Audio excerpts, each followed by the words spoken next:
तो एक पोस्ट हमने डाली थी कि अगर आपके कुछ प्रश्न हों ध्यान संबंधी, जीवन संबंधी, तो आप पूछ सकते हैं। वैसे आप कमेंट में भी पूछ सकते हैं। कमेंट में कई बार क्या होता है कि वहाँ अगर छोटा सा कोई उत्तर दिया तो फिर वो कमेंट ढूंढना पड़ता है कि किस वीडियो में था। खैर वो भी चलेगा। तो कुछ प्रश्न आए तो देख लेते हैं।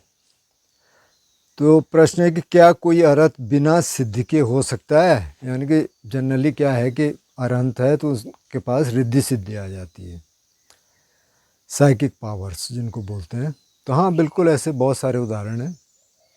बुद्ध ने कहा कि ऐसे अरहंत हो सकते हैं। अब मतलब कुछ न कुछ तो उनके पास होगा। अब जो अरहंत हो गया, कोई रिद्धि सिद्धि तो उनके पास छोटी मोटी तो होगी, लेकिन जैसे बड़ी सिद्धियाँ हैं कि दूर तक देख लेना, उड़ के चले जाना, पानी में पैदल चले जाना, ऐसी सिद्धियाँ हर एक के पास नहीं होती थी।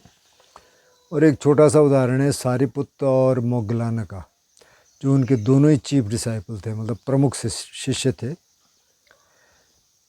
जो सारिपुत्र थे वो प्रमुख शिष्य थे प्रज्ञा में, और जो मोगलाना थे वो प्रमुख शिष्य थे साइकिक पावर्स में, रिद्धि सिद्धि में। तो एक बार की सारिपुत्र जी मेडिटेट कर रहे थे, ध्यान कर रहे थे, और कोई यक्ष आया और उसने जोर से उनके सिर पे डंडा मारा। तो अब वो गहरी समाधि में थे तो उनको पता नहीं चला, लेकिन जब ध्यान से बाहर आए तो मोगलाना को कहा, यार मेरे सिर में दर्द हो रहा है। बोले, हाँ सिर में दर्द इसलिए हो रहा है कि यक्ष ने तेरे को ना ये मारा डंडा। तो सारिपुत्र कहते हैं, यार तुम ये सब देख लेते हो, मतलब ये बहुत अच्छी बात है, मैं नहीं देख पाता। तो ऐसे बहुत सारे उदाहरण हैं, ऐसे हो सकते हैं। अच्छा, किसी ने कहा कि ज़्यादा नींद मोह का संस्कार कैसे है और विद्यार्थियों को आलस को दूर भगाने के लिए क्या करना चाहिए? तो मैंने किसी वीडियो में शायद बहुत पहले ये मेंशन किया था, उनको याद रहा अभी। देखिए, मोह का संस्कार ऐसे है कि जो मोटे मोटे जो काम क्रोध लोभ मोह 4 संस्कार हैं, तो काम क्रोध लोभ में भी मोह है, और मोह तो मोह है ही। तो बुद्ध ने कहा सबसे पहले जाने वाला संस्कार है क्रोध, जो सबसे जल्दी आप रिकॉग्नाइज कर सकते हैं, अपने में भी दूसरे में भी। उसके बाद है काम। लोभ थोड़ा देर से जाएगा, उसमें मोह ज़्यादा है, और मोह सबसे आखिर में जाएगा। तो मोह का संस्कार मतलब नींद है, तो मतलब मोह का मतलब क्या हुआ? अविद्या है, इग्नोरेंस है, अज्ञानता है, पता नहीं है कि क्या करना है ज़िंदगी में या अभी क्या करना है। तो इसलिए आज चल ठीक है सो जाते हैं, चल ठीक है सो जाते हैं, आलस आ जाता है, अच्छा ठीक है। अब अगर उसको थोड़ा सा देखना शुरू कर दें, मतलब सोना तो ज़रूरी है, तो 7-8 घंटे की नींद जिसकी जितनी ज़रूरत है, बच्चे को और ज़्यादा चाहिए, उतना तो आप सो जाइए। लेकिन अगर नींद भी पूरी हो गई, सब कुछ हो गया और फिर भी आलस आ रहा है, तो इसका मतलब ये है कि आप उसको भगाएं। उन्होंने कहा विद्यार्थी कैसे दूर करें, तो ऐसे ही दूर करें, कुछ एक्सरसाइज कर लें, विगरस एक्सरसाइज, थोड़ा सा वॉक कर लें। क्योंकि अगर आप ध्यान करने बैठेंगे तो आलस में तो ध्यान में नहीं होगा। हमने पंच निवरण की बात की, 5 दुश्मनों के, उनमें से आलस भी एक है। तो उसको भगाना है। थोड़ा मुंह पे पानी के छींटे मारिए, थोड़ा बाहर निकलिए, थोड़ा एक्सरसाइज करिए 5-7 मिनट, फिर बैठिए और फिर ध्यान लगाइए। अगर पढ़ाई कर रहे हैं तो पढ़ाई पे जो भी काम कर रहे हैं। तो मोह इसलिए है कि उसमें अविद्या है, अविद्या है, मतलब कि पता नहीं है क्या करना चाहिए ज़िंदगी में, और क्या कर रहे हैं तो ठीक है, मतलब सो जाओ, इसलिए उसमें मोह है। मोह का जो डीपर मीनिंग है वो है अज्ञानता, अविद्या, जिसको बुद्ध कहते हैं अविद्या।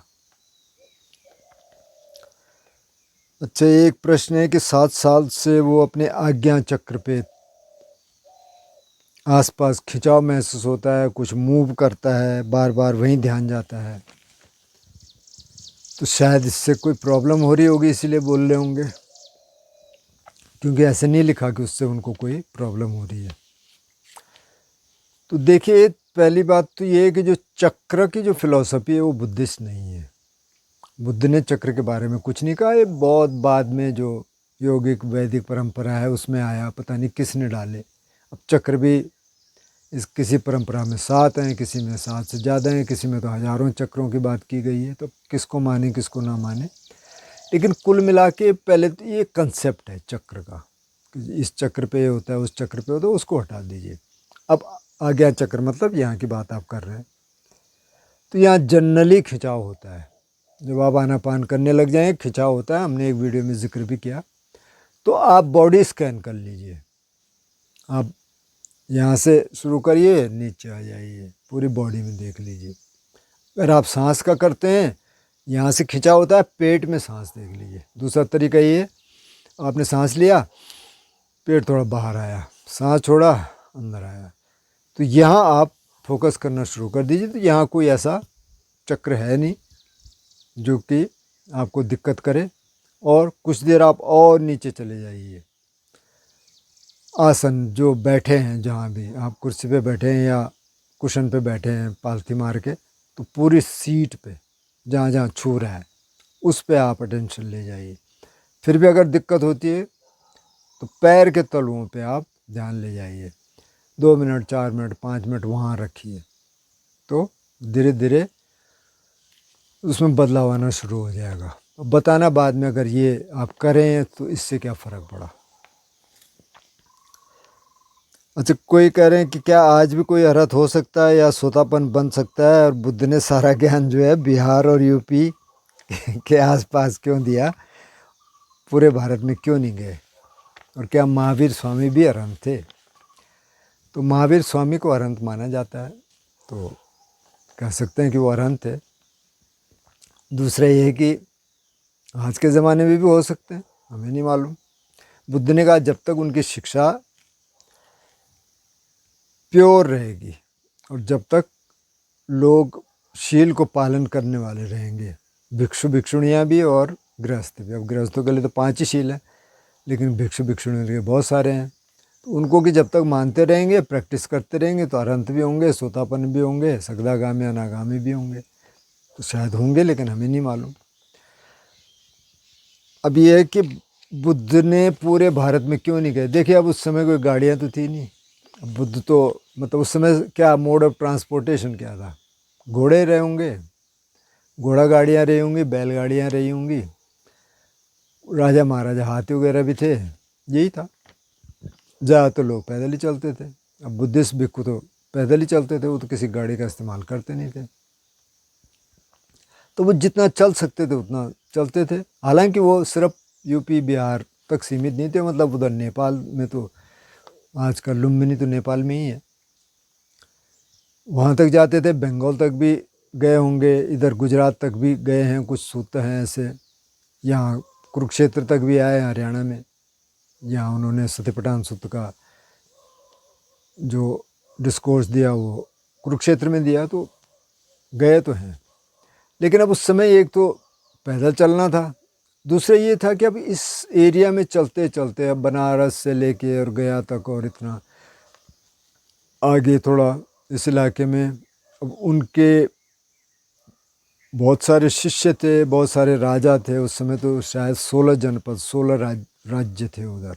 राज्य नहीं मतलब पूरे किंगडम। तो वो लोग बुलाते थे, फिर थोड़ा आसान रहता है बात करना, तो शायद ये रीजन रहे होंगे। फिर उन्होंने कहा कि अच्छा संघ की स्थापना कर देंगे, तो बाकी तो लोग गए। अब जैसे बज्रयाना है, तो जो बज्रयाना के जो प्रमुख हैं नागार्जुन, जिन्होंने एक तरह से शुरू किया और उनकी बहुत सारी टीचिंग्स उसमें हैं, वो तो आंध्र प्रदेश के थे।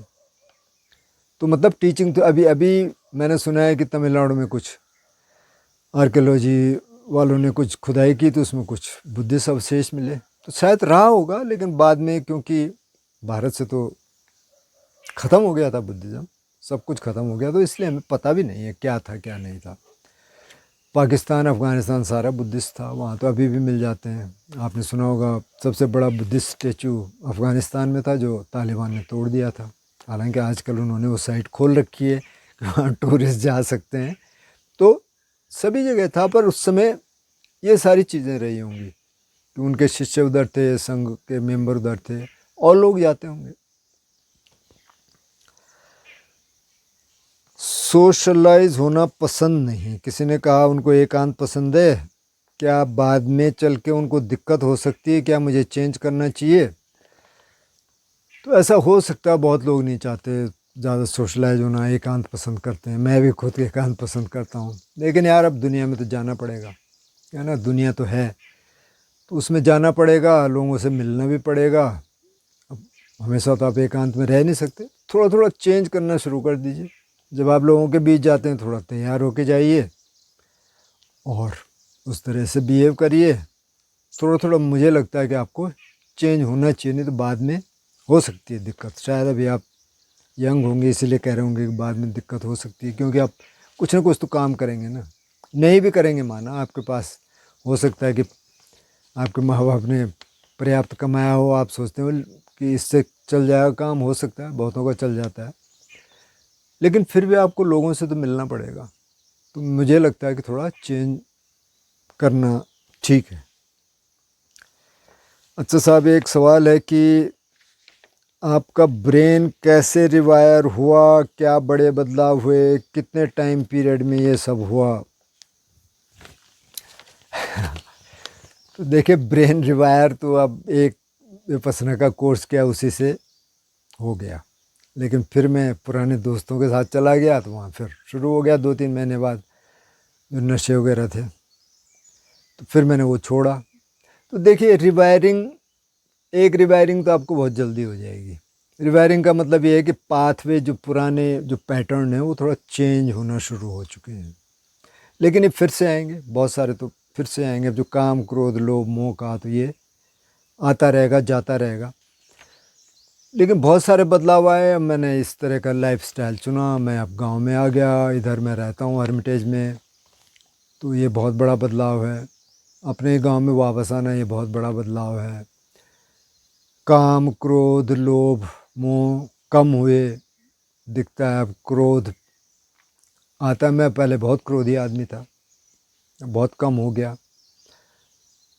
अब कितने टाइम में हुआ, मुझे तो टाइम काफ़ी हो गया, मतलब ध्यान करते हुए तो ये शुरू से ही चल रहा है, लेकिन ये तो लंबा प्रोसेस है। मतलब पूरी तरह से रिवायरिंग का मतलब आप अरहंत हो गए, ये चलो उससे पहले सोतापन, कम से कम जो पहली स्टेज है इनलाइटनमेंट की, वहाँ आप पहुँच गए तो आप कह सकते हैं कि काफ़ी हद तक रिवायर हो गया। तो अभी ऐसा तो है नहीं, लेकिन काफ़ी हद तक चेंजेज आ गए, और पिछले 8-10 सालों में काफ़ी चेंज आए। कुछ क्लैरिटी आई कि जो ये संपत्ति है, पैसा है, ये साधन है, ये चाहिए, लेकिन ये साधन है, इसके अपने आप में कोई पावर है नहीं, ये क्लैरिटी है। तो चेंजेस तो आए, लेकिन ये आते रहेंगे, मतलब ये लंबा रास्ता है। अच्छा, ये है कि होश में कैसे रहें और होश में रहने से क्या होता है? तो होश में रहने का तरीका यही है सर, ये मैडम जो भी हैं, कि आप ध्यान करें, हर समय कोशिश करें कि आप अवेयर रहें। जब खाना खा रहे हैं तो आप जानते हैं खाना खा रहे हैं, आप संवेदनाओं को देखें। चल रहे हैं तो आप जानते हैं चल रहे हैं। हर समय ये नहीं होगा, लेकिन जब जब आपको याद आती है, फ़ायदा ये है कि आप अपने में आ जाते हैं, आपका स्ट्रेस कम हो जाता है, आपकी कई बीमारियां कम हो जाती हैं, आप अच्छे काम करेंगे, क्योंकि होश में रहने का पहले 5 शील भी आप पालन करेंगे, तो आप गलत काम से वैसे बच जाते हैं। तो मतलब इसमें अच्छा ही अच्छा है, ख़राब कुछ है नहीं। अच्छा, एक सवाल है कि जीवन में लोग दुखी क्यों हैं? किसी के पास खाना नहीं, कोई सरकार झुग्गी तोड़ देती है। तो भाई, बुद्ध तो दुख से ही शुरू करते हैं कि दुख है, मतलब ये ह्यूमन रियल्म है, जो मानव लोक है, इसमें तो दुख है, वो तो हम मान के चल रहे हैं। मतलब बुद्ध ने कहा ये दुख है, इससे से बाहर निकलने का तरीका ध्यान है। अब क्यों है, उसके बहुत सारे कारण हो सकते हैं। हम कह सकते हैं साहब उनके कर्म हैं, लेकिन बुद्ध ने कहा हर चीज़ कर्म नहीं है। अभी वो क्या कर रहे हैं, अब मैंने बहुत सारे लोग ऐसे देखे हैं, मतलब कई फैमिलीज़ को यहाँ अगर कंपेयर करो, तो ज़्यादातर लोग यहाँ कौन है जो दिहाड़ी मजदूरी करते हैं, एक वर्ग उनका है। कुछ कुछ ऐसे हैं जो रिटायर्ड लोग हैं, बहुत कम। तो दो लोगों को आप, दो फैमिलीज़ को अगर आप कंपेयर करें, ये एक वो भी दिहाड़ी करता है, दूसरा भी दिहाड़ी करता है, एक गरीब है एक ठीक है।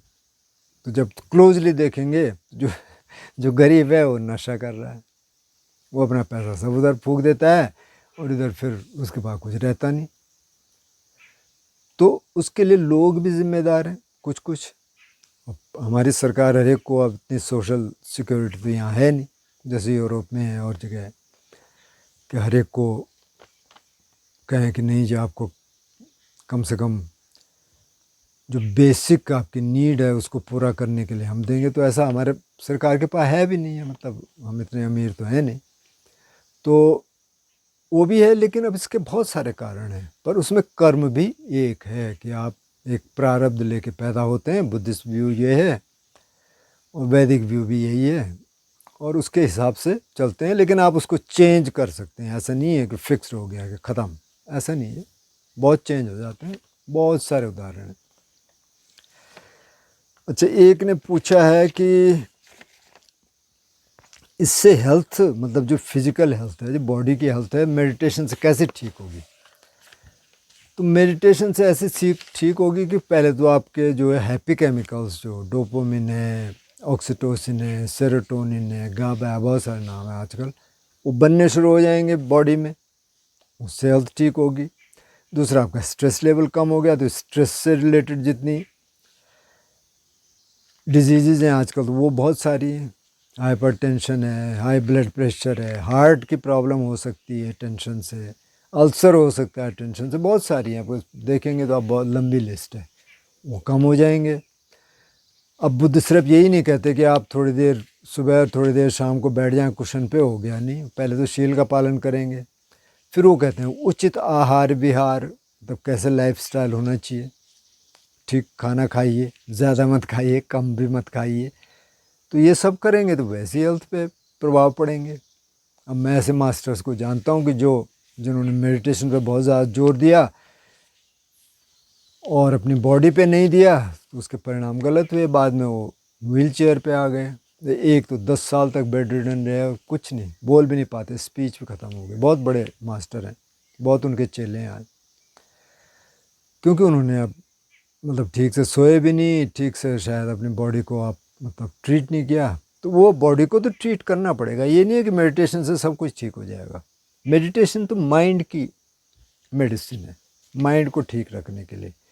और माइंड बेसिकली तो बॉडी को भी ठीक रखेगा, लेकिन जो बॉडी की रिक्वायरमेंट है, वो खाना ठीक से खाना पड़ेगा, थोड़ा एक्सरसाइज ठीक से करनी पड़ेगी, वो सब तो करना पड़ेगा।